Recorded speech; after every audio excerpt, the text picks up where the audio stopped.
हरिनाथ भगवान की जय। पवन सुत हनुमान की जय।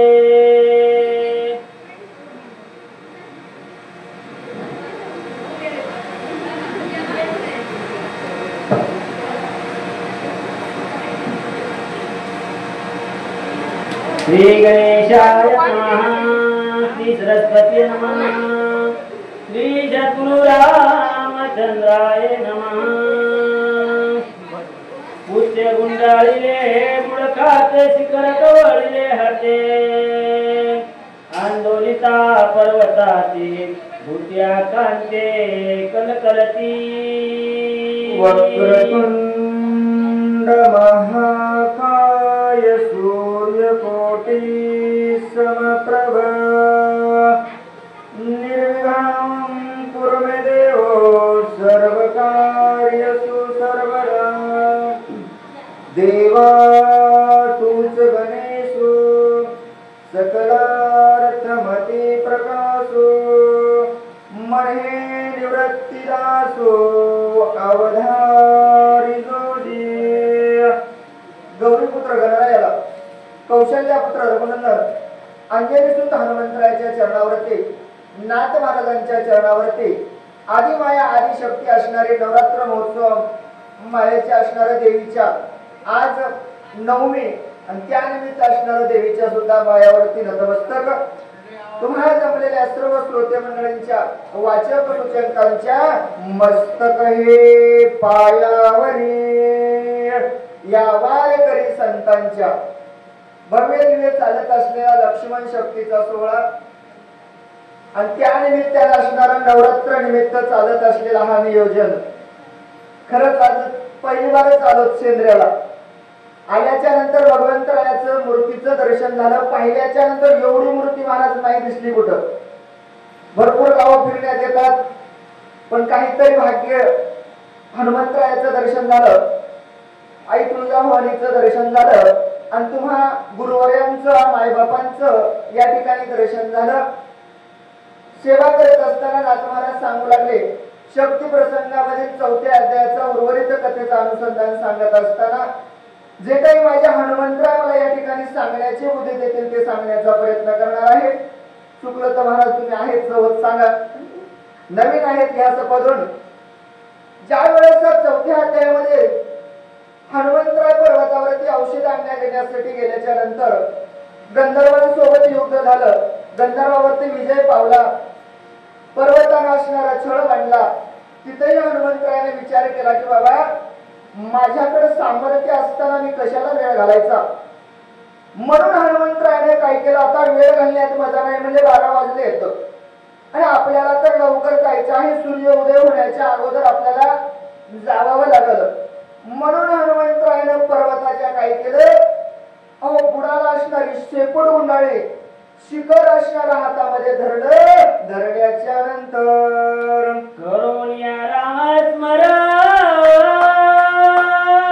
वेगी पडिता गिरिद्रोण धनानी रे त्रिभुवन शेषफण तडकला। बुडाला शेपटीचा आरा घातला, हातामध्ये शिखर धरलं, राजा रामचंद्र भगवान की जय असा असणारा जयघोष केला माझ्या हनुमंतरायाने। लक लक लक लक असणारा पर्वत हा गावल्या बरोबर सर्व देव देवता असणारे त्या ठिकाणी धडके भरले।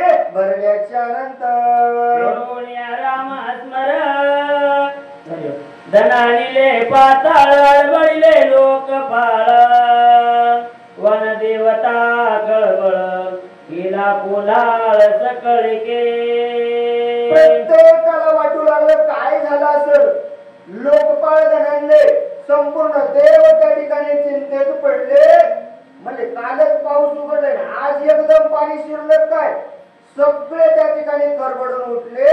उठल्याच्या नंतर फळारी वनचरे तिलंगिरे गिरिकंदरे ससे मैस तरस दगरे चौफे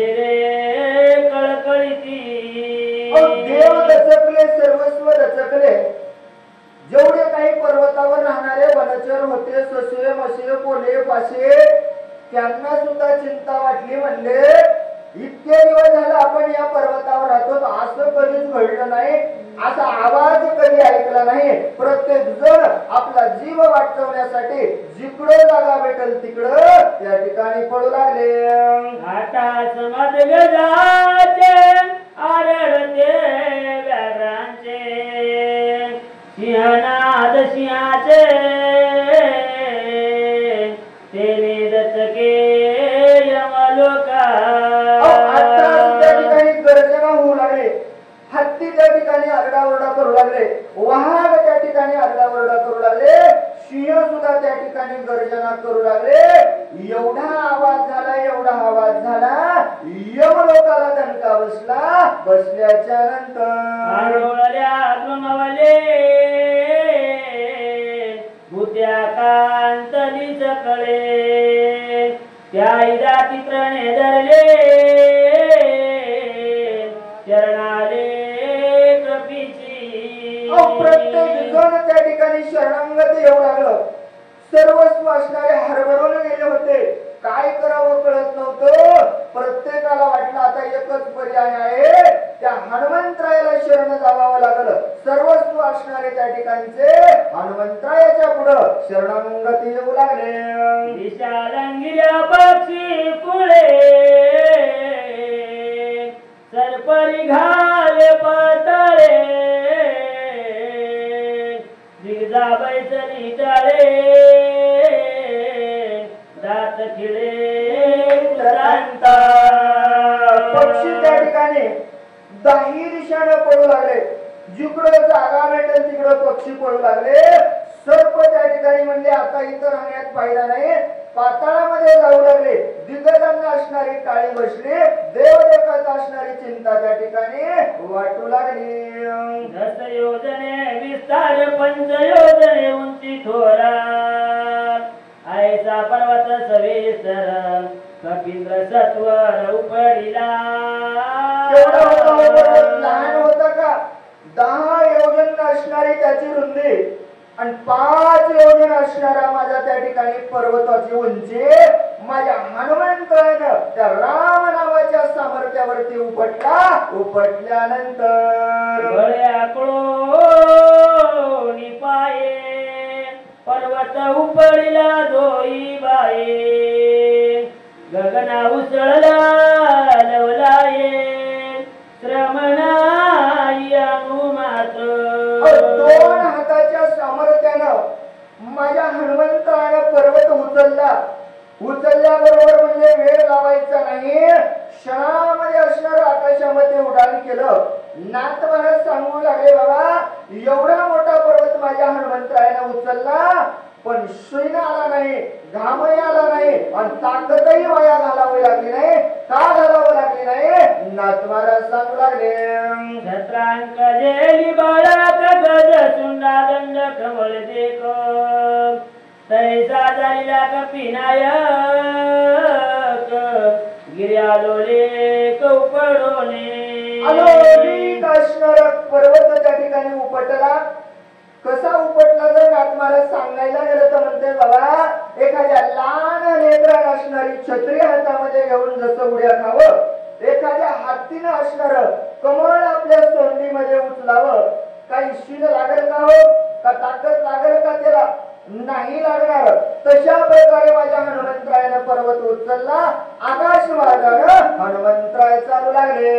तळी अंधार पळे गडद वरी प्रकाश आगाद हेमछाया ते शुद्धा कोंदले नभ उजेडे. सर्वस्व नभ त्या ठिकाणी कोंदल्या गेलं. वरून चालत असताना पर्वताच्या खाली अंधार पडलेला होता आणि वर असणार दैदिप्यमान असणारा पर्वत चमकत होता. खाली अंधार पडलेला पाहिला. कोण पाहिला? नाथ महाराज सांगू लागले, तरी अंधार प्रकाश माता नवीच वेग उडत जाता अयोध्येचा प्रदेश पावता भरते तत्वता देखिला. खाली अंधार पडले हनुमंतराय मनोवेगाने त्या ठिकाणी चालायला येतं. पर्वत उचललाय, जायचं आहे. लक्ष्मण त्या ठिकाणी शक्ती लागलेली आहे. लक्ष्मणासाठी औषधी घेऊन जायचंय. माझा हनुमंतराय वेगाने निघाला. चालत असताना अयोध्येच्या नगरामध्ये नंदीग्रामाच्या प्रदेशामध्ये आले. आल्याच्या नंतर भरत राजानं पाहिलं. पाहिल्याच्या नंतर अति विस्मिता झाला मानी, निबिड दाटले अस तारजनी. काय जात आहे गगनी, लक्षिताची लक्षणा. विस्मित त्या ठिकाणी झाले.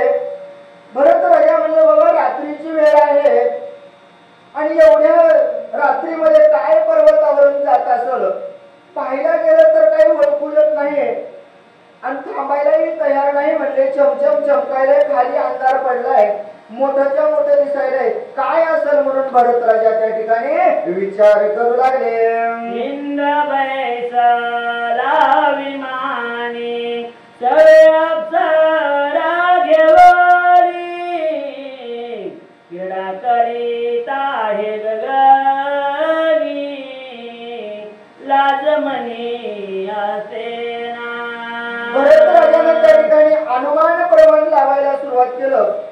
ज्या आरती रात्रीच्या वेळेला चाललंय त्या आरती काय असेल. देवांचा देव असणारा राजा इंद्रजित, इंद्र त्या ठिकाणी काय झाला असेल, विमानामध्ये बसला असेल. सोबत अप्सरा घेतलेल्या असतील आणि अप्सरांना सोबत घेऊन त्या ठिकाणी हा भ्रमण करीत असेल.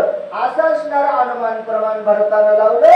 लावल्याच्या नंतर अंगकान्यवात सुटला, तेने औषधी नाद उठिला, दोन्ही विचित्र उमटला.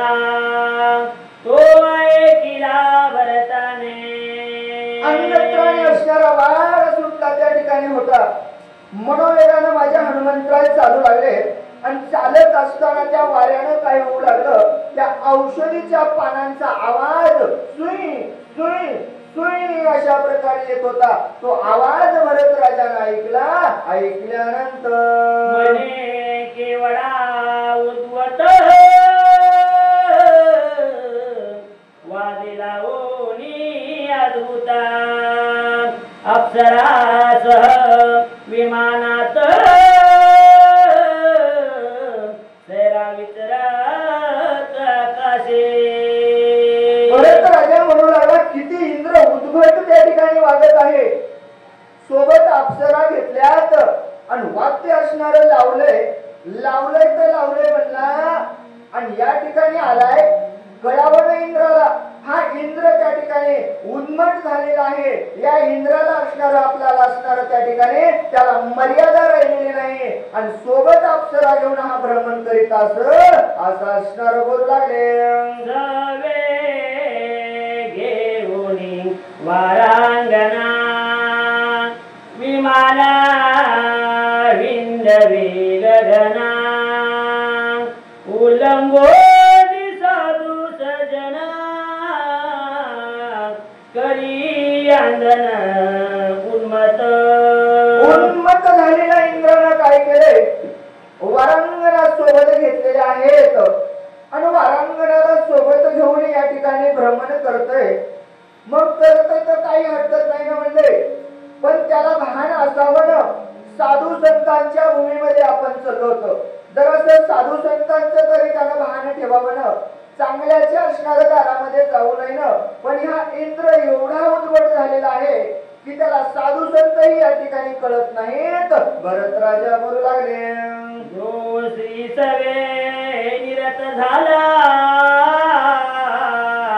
मध्य प्राचने मातला, जो धनलोभे बुलाला, त्याचा गेला विवेक. नाथवाला सुंदर वर्णन आपल्याला या ठिकाणी सांगतात बाबा. जो असणारा स्त्री सोबत रत झाला त्याचा एक विवेक गेला. दुसरा जो दारूच्या नादी अधीनी व्यसनामध्ये झाला त्याचाही विवेक त्या ठिकाणी गेला. आणि तिसरा कोण तर तो धनाच्या मागे लागला, धनलोभी झाला. अशा या 3 लोकांची नाथ महाराज आपल्याला कथा सांगतात. कोण कोण होत आहे का? वेशागमनी जरता ते सर्वदाती उन्मता नाटवे स्वार्थ परमार्थ स्वेच्छाय चरता खर जैसा. जैसी उपमा त्या ठिकाणी नाथ महाराज देतात. बाबा, एकदा का जरी येशूच्या नादाला माणूस लागला तर त्याला असणार घरदार त्या ठिकाणी कळत नाही, चांगलं वाईट कळत नाही, आपलं चुकलं कळत नाही. कसा वागतो? गाढवासारखा वागायला लागतो, म्हणजे त्याला काहीच कळत नाही. आणि असा वागायला लागल्याच्या नंतर काय काय होतं नाथ महाराज सांगू लागले. खरणे मर्यादा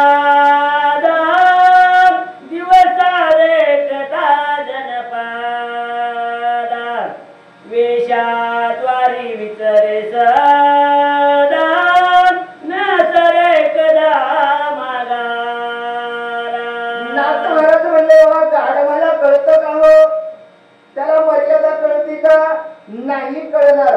गाढवाची उपमा देऊन तुम्हा आम्हाला सांगत असताना नाथ महाराज सांगतात, एकदा का स्त्रीच्या नादाला लागला त्याला दिवस कळत नाही, रात्र कळत नाही, अहो त्याला मान मर्यादा कळत नाही. दिवसाच का होईना तिच्या घराकडे जातो, अहो 4 लोक बसलेले चांगले असणारे सुद्धा त्याला कळत नाही, कारण तो मर्यादा ओलांडून गाढवाप्रमाणे वागायला लागतो.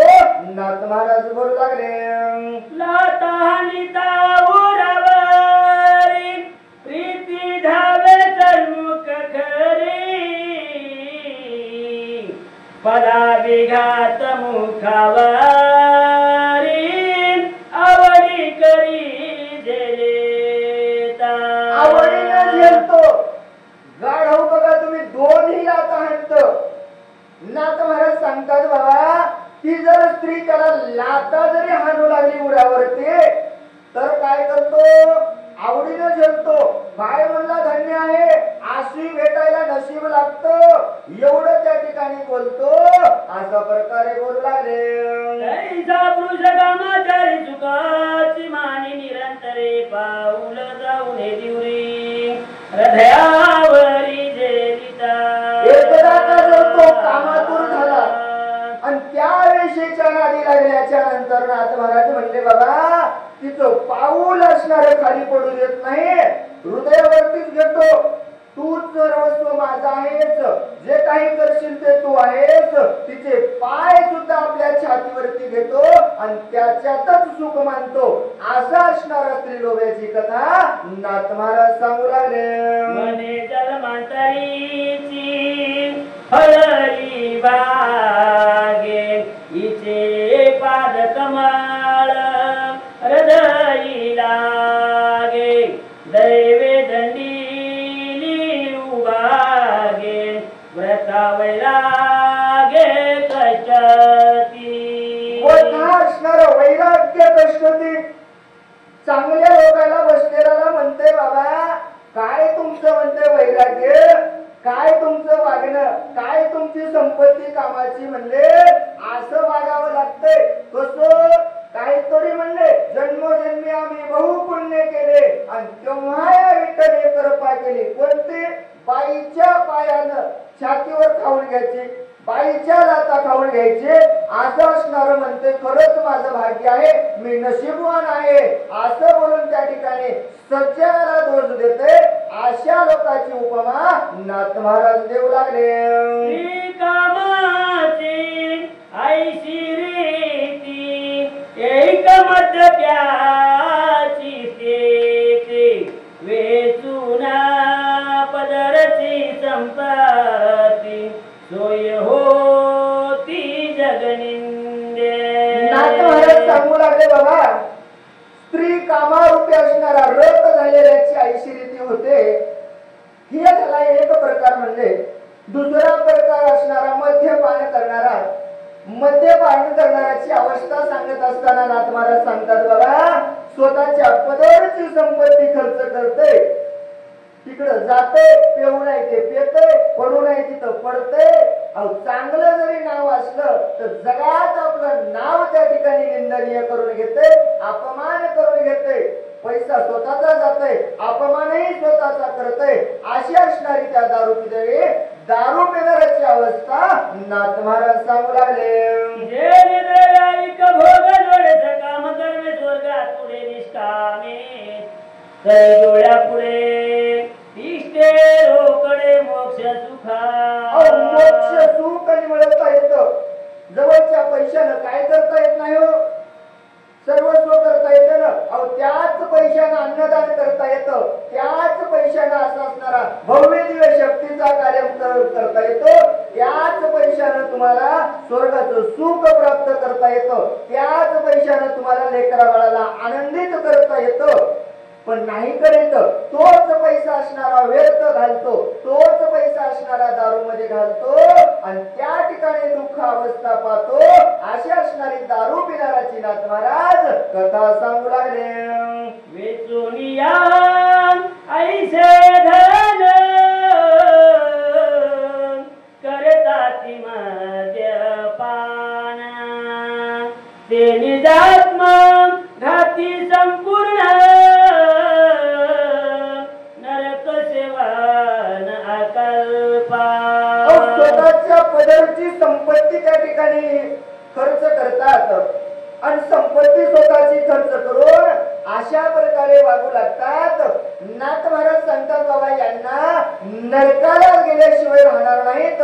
अशी असणारी त्या दारूंची कथा नाथ महाराज सांगू लागले.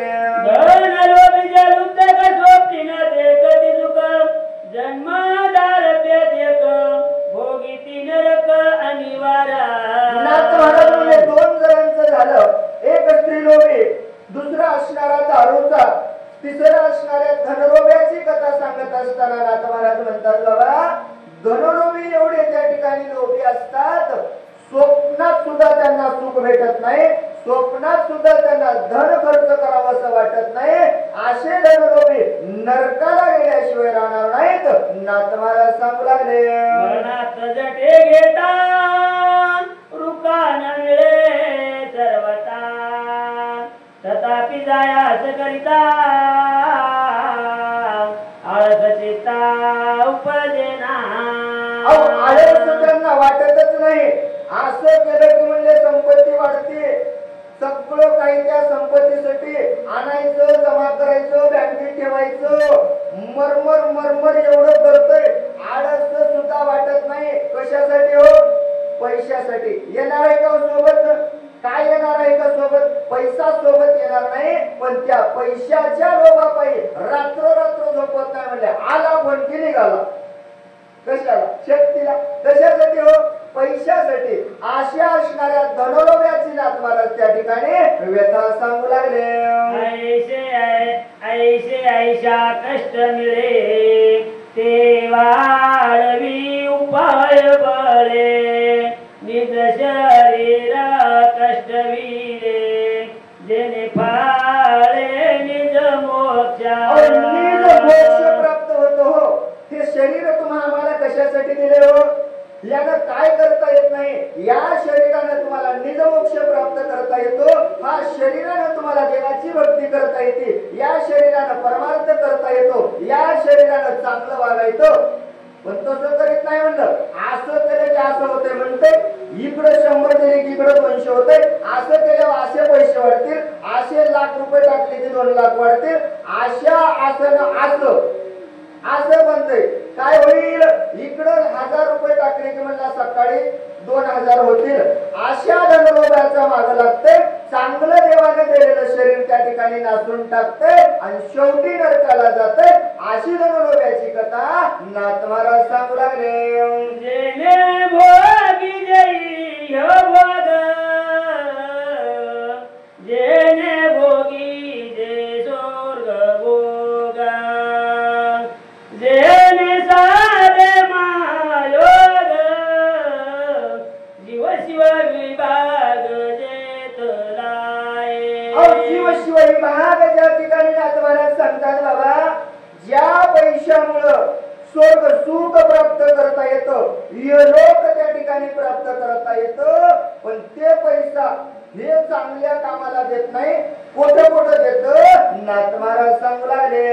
ये वडी ये प्राप्तीचे दाते ते कष्टवीते धनार्जनाते इतराशी कोण पुसते ते दुःख समजते संगतेचे.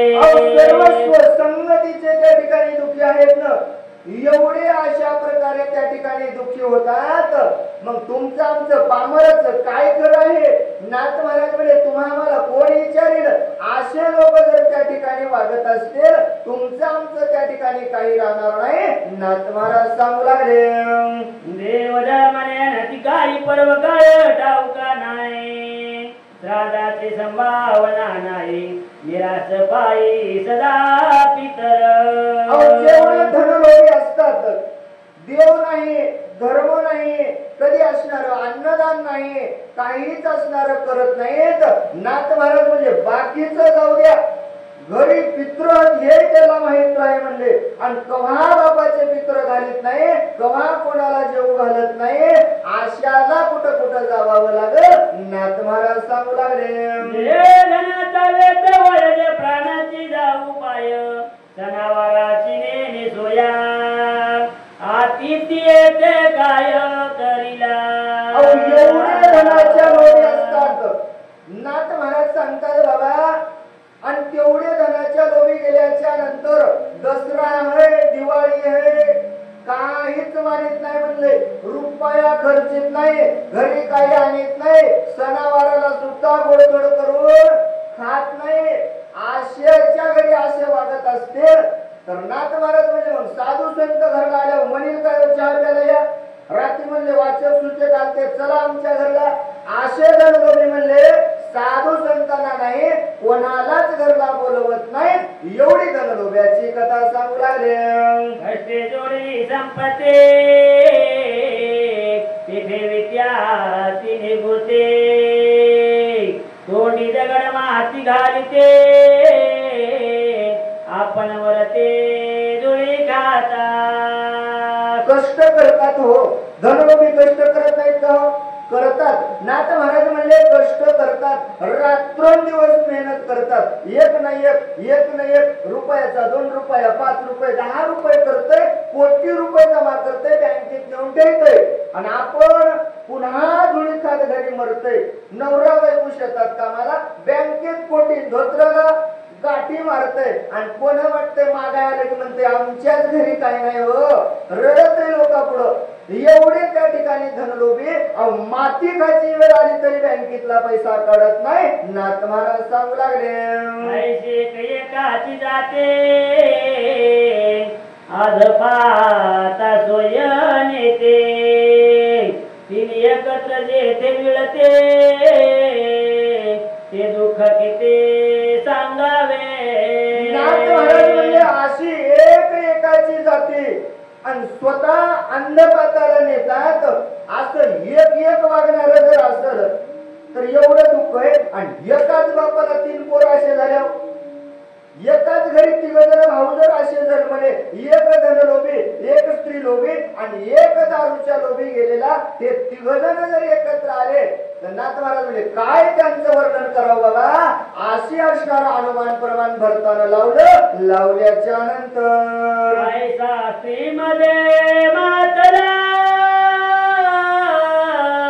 इमानी विचारत एकला, सजनाचा उलंगो केला उन्मत जायला पडितसे. भरत राजा म्हणू लागले असा असणारा उन्मत त्या ठिकाणी इंद्र झालेला आहे. अशा प्रकारे स्त्री लोभामध्ये अटकलेला आहे आणि सज्जनाचा असणारा उल्लंघन केलं. त्याला कळावलं म्हणले ही भूमी साधू संतांची आहे आणि या भूमीवरती त्याने येऊ नये, पण तरी पण त्या ठिकाणी उन्मत होऊन इंद्र आलेला आहे. भरतजी बोलू लागले. आम्ही सूर्यवंशी राजे नियामक आम्हा स्वधर्माची देता, उद्वताशी लावणी शिक विचार आणि का असे ना. भरत राजा म्हणजे आम्ही सूर्यवंशामध्ये जन्माला आलो आहोत. धर्माचं रक्षण करणं आमचं काम आहे. जिथं जिथं अधर्म होईल तिथं असणारं धर्माचं कार्य करणं आमचं काम आहे. नवे नवे आमच्या सूर्यवंशाचं काम आहे. मग इंद्र जर उन्मत्त झाला असेल ना तरी त्याची याला शिक्षा द्यावी लागल असा असणारा भरताने विचार केल्याच्या नंतर म्हणून राम नामांकित बाण जगजगीत ती दारुणा तापिसाजीला आपण दुष्ट दळण करावया. भरत राजाने विचार केला याला असणारी शिक्षा करावी लागल. म्हणून एका हातामध्ये कमान घेतली, दुसऱ्या हातामध्ये बाण घेतला. बाण रामनामांकित आहे. बाणावर राम शब्द लिहिलेला आहे आणि दुष्टाचं दळण करण्यासाठी बाण त्या ठिकाणी धनुष्याला लावल्याच्या नंतर राम नाम स्मरण धनुष्या ओळी काढूना बाणाची आज्ञा करून दुष्ट दळण करावे. भगवंत राम प्रभूच्या नामाचं स्मरण भरताना केलं. भरताना स्मरण केल्याच्या नंतर धनुष्याला बाण लावला, पाठीमागं वळला आणि बाणाला सांगितलं कोणाचं दळण करायचं हो, कोणाला मारायचंय. दुष्ट जो असेल त्याला असणारा मारायचंय. आज्ञा बाणाला दिली. बाण सोडल्याच्या नंतर बाण श्री नामांकिता हनुमान श्रीराम भक्ता जीवा परीचा अत्यंत राम स्मरत सर्वदा. राम स्मरत सर्वदा. माझ्या हनुमंताच्या मुखामध्ये भगवंताचं नामस्मरण आहे आणि बाण रामांकित असणारा बाण आहे. त्या बाणावरती त्या भगवंत राम प्रभूचं असणारं नाव लिहिलेलं आहे. आणि हनुमंत किती वेळ नाव घेतो तो रामाचं? सकाळी जेवायला का झोपायच्या आधी? नाही ना. शिंक जांभळी खोकला इतुका अवघाची वेळ वाया गेला. नाथ महाराज सांगतात बाबा कधीच माझ्या हनुमंतानं त्या रामाशिवाय दुसरं नाव घेतलं नाही. नित्य असणारं भगवंताचं नामस्मरण हनुमंताच्या मुखामध्ये आणि बाण राम राम म्हणत चाललाय. गेल्याच्या नंतर सीतेच्या कडकडाटे बाण वडिला ती संकटे कोणावरी करावी सर्वराष्ट्रे अभक्त दृष्टी दिसेना. करीत जाणारा बाण माझ्या हनुमंतरायाकडे गेला. बाणानं पाहिलं. बाण दगडा लोखंडाचा आहे. किती मानदार असते बघा. बाणानं पाहिलं. समोर राम नामांकित असणारं बाण पाहिलाय. ज्याच्या मुखामध्ये नामस्मरण आहे तो हनुमंतरायाकडे पाहिलं. बाण संकटात पडला. म्हणला मालकानं आज्ञा दिली अधर्म करणारा वेगळा वागणारा दुष्ट असेल त्याच्यावरती वार करायचा आहे.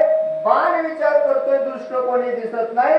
काय करावं त्या ठिकाणी विचार करू लागला. दोन्ही जावे जरी येतुना भरत दंडीला संपूर्ण कपिसी करावे चंदन तरी याशी स्मरण श्रीरामाचे. बाण संकटात पडल्याच्या नंतर विचार करायला बाबा इथून जर मी वापस गेलो तर भरत त्या ठिकाणी मला दंड केल्याशिवाय राहणार नाही. आणि या हनुमंतरायावरती जर मी वार केला तर हा असणारा भगवंत राम प्रभूचा भक्त दिसायलाय. याच्या मुखामध्ये असणारं भगवंताचं नामस्मरण दिसायलंय. काय करावं असा असणारा विचार करू लागला. भरत श्रीरामाचा निज भक्त कपीच प्रेम राम स्मरता माझा न चले पुरुषार्था बाण विस्मित विचारे. विस्मित बाण त्या ठिकाणी झाला. काय करावं विचार करू लागला. भरत असणारा त्या राम नामाचा भक्त आहे आणि हनुमंतराय नित्य असणारा राम नामस्मरण करीत आहेत. काय करावं? वापस जाणं शक्य नाही आणि वारही करणं शक्य नाही. बाण संकटात पडल्याच्या नंतर भरताची आज्ञा ऐशी जे दंडावती दुष्टाचे दुष्ट म्हणून एक पिशे रामस्मरणे शिरुलत. बाण विचार करू लागला बाबा, भरतानं मला अशी आज्ञा दिलेली आहे की काय करायचंय, जो दुष्ट दिसेल त्याचं निर्दलन करायचं आहे.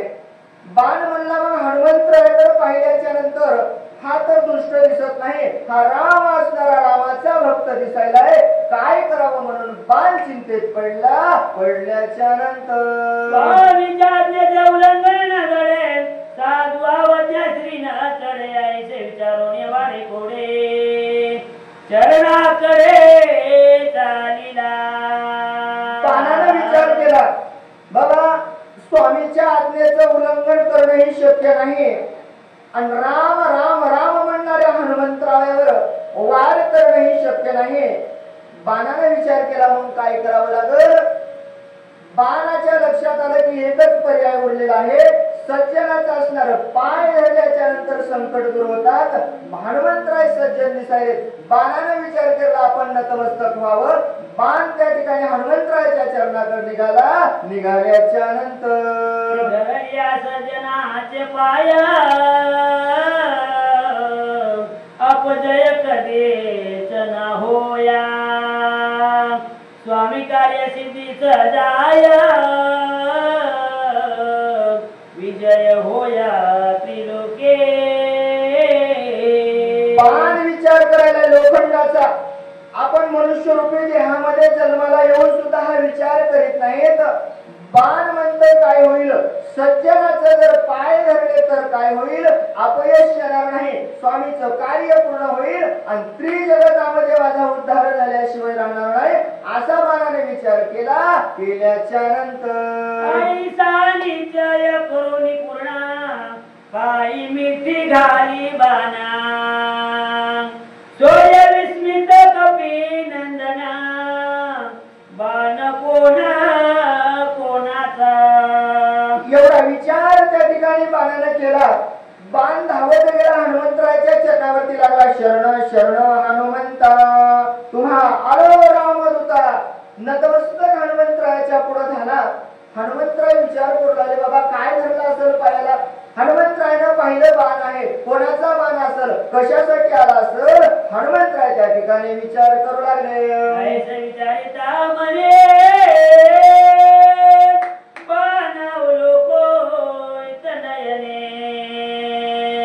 देखता श्रीराम नामांकित चिन्हे,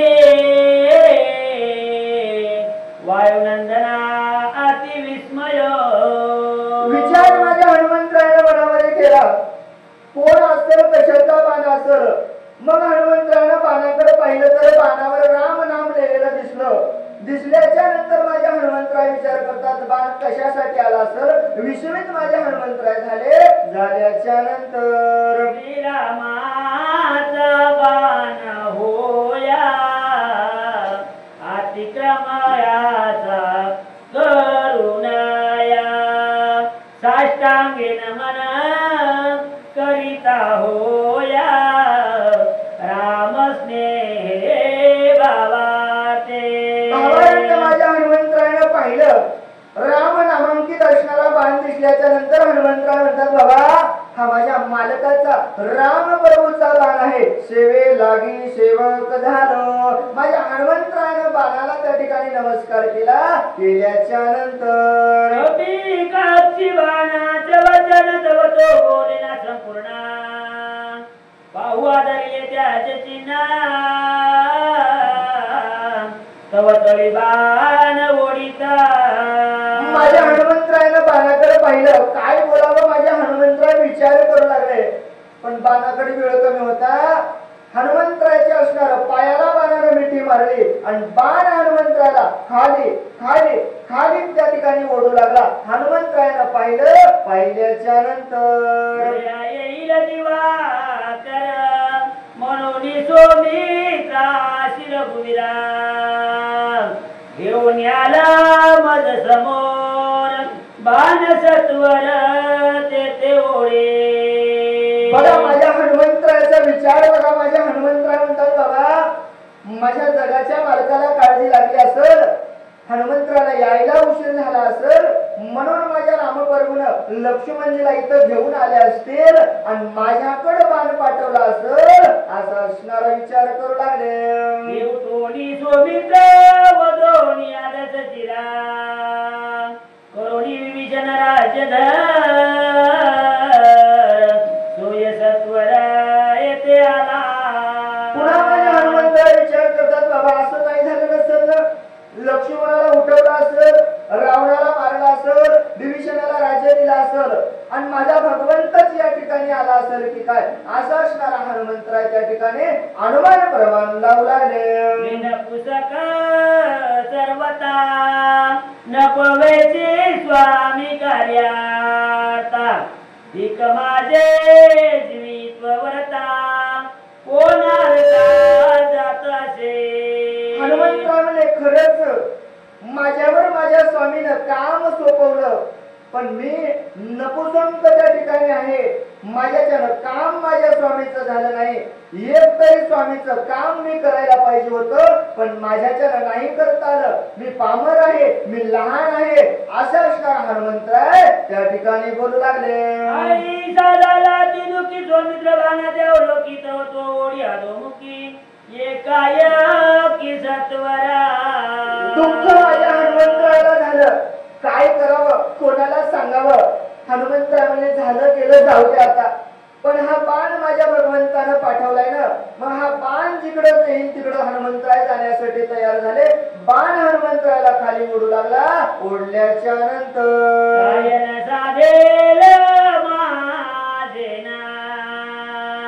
वेगे करीन देह पतना म्हणून कृपा रघुनंदन सत्वर बाण पाठविला. विश्वास माणसाला भगवंतावर असावा.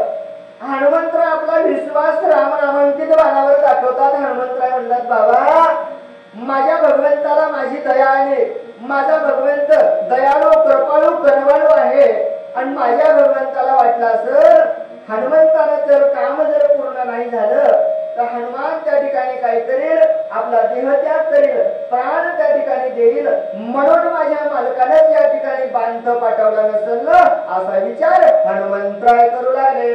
आता सो काही बलते आज्ञा करणे निश्चिते सोयानुसरळा बाणाते इलंबवेते नय करो. हनुमंतराय मनामध्ये विचार करतात बाबा आता जे असेल ते असेल, ज्या प्रकारे बाण या ठिकाणी आज्ञा करील त्या प्रकारे असणाऱ्या हनुमंतरायाला अनुसरून त्या बाणावरती विराजमान झाले. झाल्याच्या नंतर हनुमानाज्ञेचा किंकरा आज्ञानुलंघी अनुमात्रा टाकले बाणावरी शरीर निघाला सत्वर बाण वेगे. ओ माझा हनुमंतराय कसा आहे. नाथ महाराज हनुमंतरायाचं वर्णन करत असताना सांगतात माझा हनुमंतराय आज्ञेचा किंकर आहे. जी आज्ञा भगवंतानं सांगितली ना ती आज्ञा माझा हनुमंतराय मोडणारा नाही. हनुमंतरायनं बाणावर विश्वास ठेवला, विराजमान बाणावरती झाले. बाण असणारा त्या ठिकाणून वेगाने निघाला. निघाल्यानंतर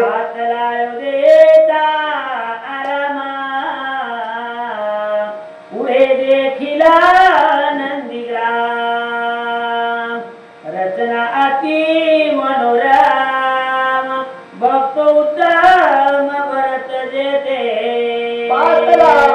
नंदीग्रामाच्या ठिकाणी बाण त्या ठिकाणी आला. आल्याच्या नंतर माझ्या हनुमंतरायानं परिसर पाहिला. हो नंदीग्रामाचा परिसर पाहिल्याच्या नंतर रचना त्या ठिकाणी एवढी सुंदर आहे, एवढं परिसर त्या ठिकाणी भरताचा सुंदर आहे आणि त्याचं गोड निरूपण आपल्याला पुढच्या अध्यायामध्ये ऐकायला मिळणार आहे. एक जनार्दना चरणा दोघाची भेटिया ती गहना दोघे प्रेम संपूर्ण दोघे दोन्ही पण विसरते.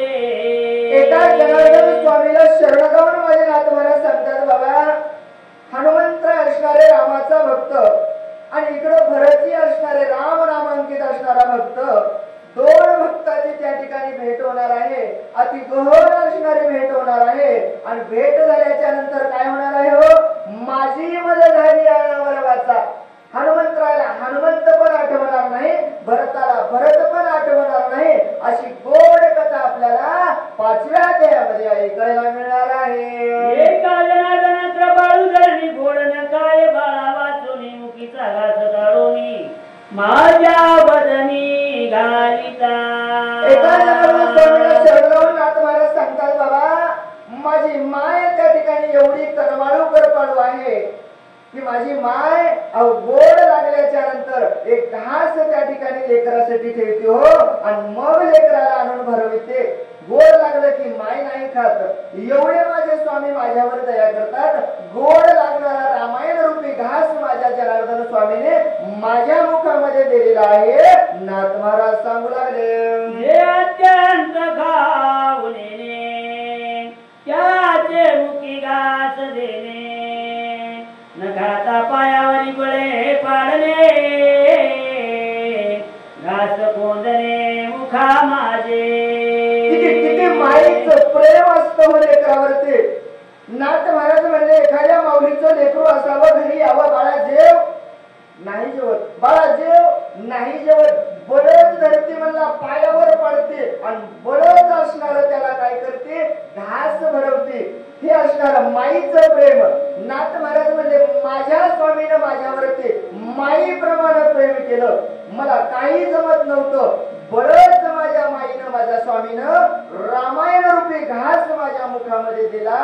नाथ महाराज सांगू लागले, वांजेसी ना कळेची ना झाली जाणे वेदना कृपाळू एका जनार्दन दिव्या विधान विश्वमाता. जी अविधान विश्वमाता आहे. बाबा हे असणार लेकराचं प्रेम. नाथ महाराज म्हणले, वांझेला नाही कळणार.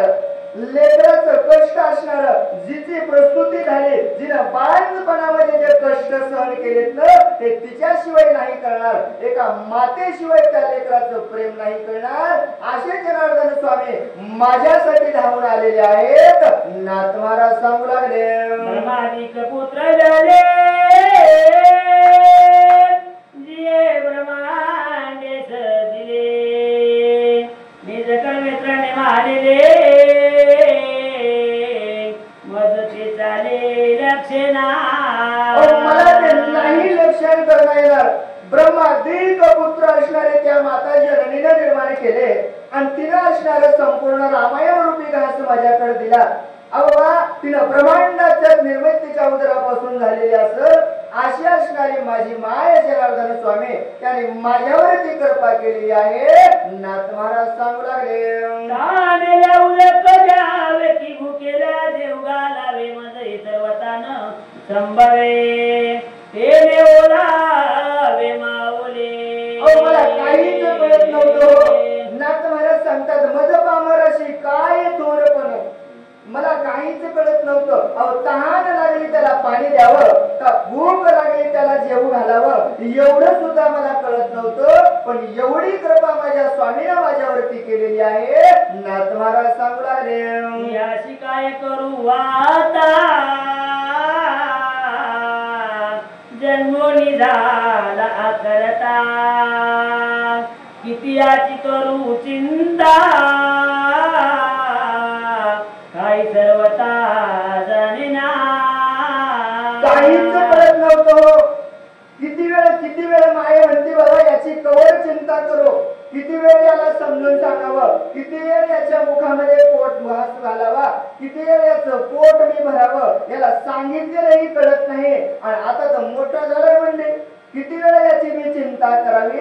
नाथ महाराज म्हणतात, माझ्या स्वामीनं माझी चिंता केलेली आहे. नाथ महाराज सांगू लागले, घास तोय घे ओनेने म्हणून निज मुखीचे काढणे माझ्या मुखी कोंदणे बाळा कारणे कृपाळो. बाळाप्रमाणे माझे स्वामी माझ्यावरती कृपाळू आहेत. अहो लेकरू जर खात नसल तर माय आपल्या तोंडातला घास काढते आणि बळच आपल्या लेकराला कोणते असं असणार. रामायण माझ्या स्वामी त्या ठिकाणी बळच माझ्या मुखामध्ये कोणलं, बळच माझ्यावरती स्वामीनं घास घातलेला आहे. नाथ महाराज सांगू लागले ते सुरसा राम कथा माऊलीशी घास गोड घेता आलमी आलवचिता काही सर्वता जाणेना. मला काय कळत होत, मला अभ्यास नव्हता, मला ज्ञान नव्हतं. अति सुरेश रामकथा माझे स्वामी त्या ठिकाणी करू लागले आणि त्या कथेमध्ये अवचित मी त्या ठिकाणी आडवा आलो. एखादी माय गोड गोड जर करून खात असल आणि एखादं लेकरू जर जवळ पळत आलं म्हणेल का हो आले तुमच्या सुच घ्या बरं एखादी पोळी देईल का, नाही देणार. नाथ महाराज म्हणले एवढं रसाळ असणार रामायण माझ्या स्वामीनं मी अवचित जरी मधात आलो तरीही माझ्या मुखामध्ये कोंदलेलं आहे.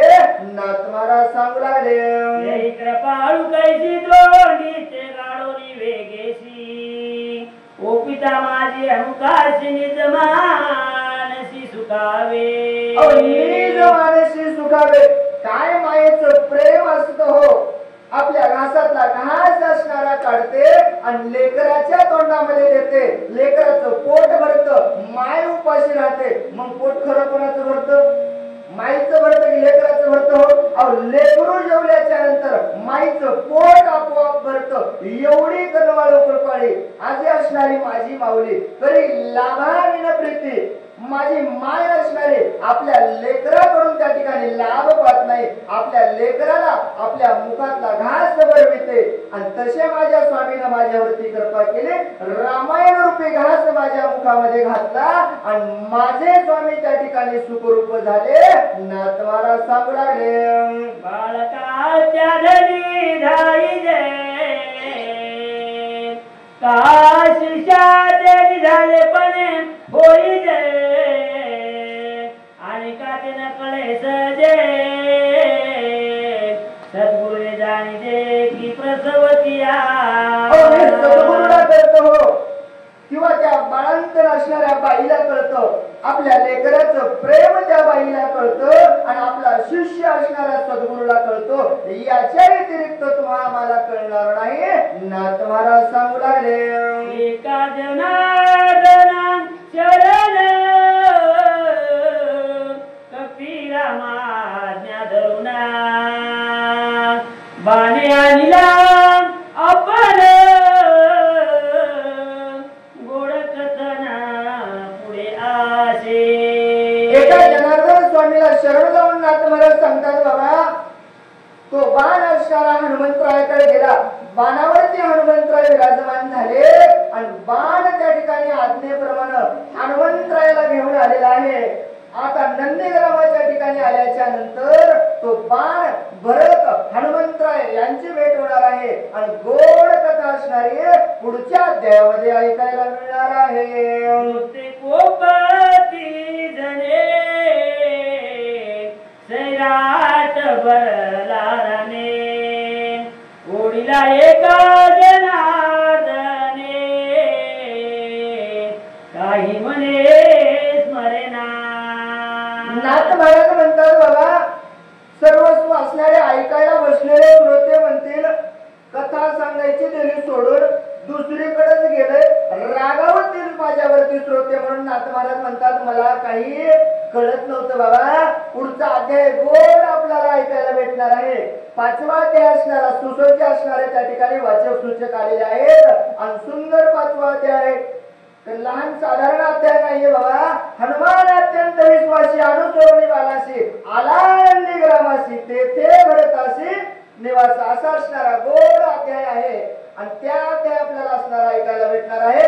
झालेली सेवा माझ्या हनुमंतरायानं जी काही मला या ठिकाणी सेवा करण्याची संधी दिली आणि हनुमंतरायानं बुद्धी दिल्याच्या नंतर माझ्या दुर्गा मातेनं बुद्धी दिल्याच्या नंतर या ठिकाणी सांगण्याचा प्रयत्न केला. आपला अभ्यास काही तेवढा नाही पण महाराजांनी फोन केला बाबा यावं लागलं म्हणले आल्याच्या नंतर तुम्हा सर्व श्रोते मंडळींचं माय बाबांचं असणारं प्रेम पाहिलं, आनंद वाटला हो. गावात शेपटीला गेलं तर 4 बायां 2 माणसं, पण इतक्या अडचणीत पाहिलं तर गाव पहिली बार बघितलं आणि इतक्या अडचणीत आलो तर रस्ताही कळलं. पण इथं आल्याच्या नंतर कळालं की बाबा खरंच या गावचे लोक काय आहेत, चांगले आहेत, भक्त आहेत, देवाचं नामस्मरण करणारे आहेत. पाहिल्याच्या नंतर आनंद झाला. झालेली सेवा, माझ्या हनुमंतरायानं करून घेतलेली सेवा तुमच्या असणाऱ्या सर्वांच्या चरणावरती, आरतीरायांच्या चरणावरती, नाथ महाराजांच्या चरणावरती, दुर्गा मातांच्या चरणावरती समर्पित करतो. धावत्या वेळामध्ये घेण्याचा प्रयत्न केला. जर काही चुकलं असेल तर ते माझं मला या ठिकाणी परत करावं. जे चांगलं वाटलं असेल ते माझ्या स्वामीचा हनुमंतरायाचा आशीर्वाद समजून आपण आपल्या जीवनामध्ये आणावं. एवढं म्हणून या ठिकाणी सेवेला पूर्णविराम करतो. पुंडलिका